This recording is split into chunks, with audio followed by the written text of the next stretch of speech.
I don't have any slides. I just wanted to talk or briefly mention something that's a little bit I think important to me and probably important for the world, is that whatever happens right now in the East it's really amazing. I mean, for me, coming from the east side of Germany and experiencing 1989 and how everything changed, you know, the world, and everything came down, and you know, we switched over to democracy. I mean, luckily I was only 11 years old back then, but it was just the energy you felt back then when the Iron Curtain came down, and you look now into the Near East and you see like the demonstration, the people just on the streets and like demanding for freedom.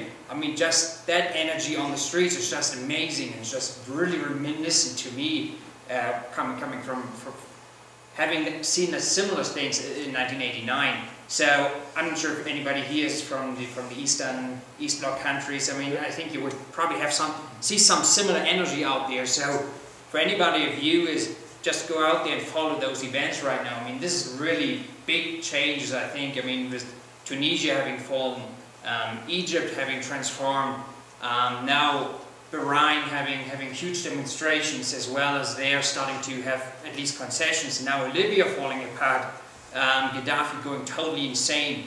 1/3 of the country already lost, you know, control of the autocratic regime there, and just those changes are really important, and hopefully it will turn out for the better. I don't know if certain countries will fall into total chaos. I mean, Libya certainly has the potential to do so. Egypt looks like it's on a good track. I mean, they have a good education, relatively well-educated people there, and they're just demanding, you know, the civil society there. So hopefully for the best.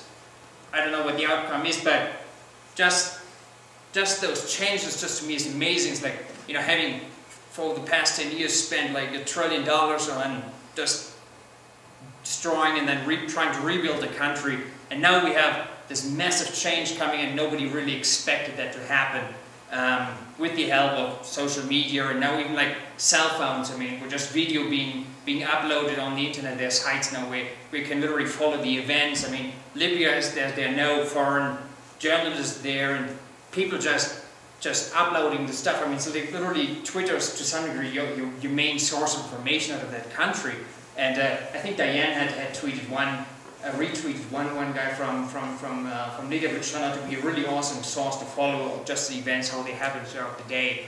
So I just wanted to mention that, and it's really exciting to go out there. By the way, there's one. People always sometimes talk about the dangers of like radical Muslims taking over this whole region. And all of a sudden, there was one thing which was really cool in the New York Times. There was an article on a guy called Gene Sharp, who apparently published books about like peaceful, how to turn over regimes, and basically how to do civil unrest, and basically do peaceful means. The Muslim Brotherhood in Egypt actually had his works on their website.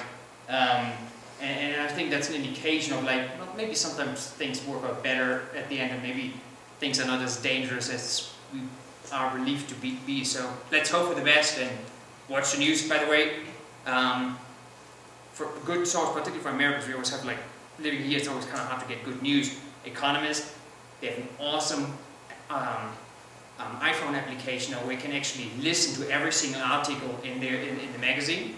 So read by professionals.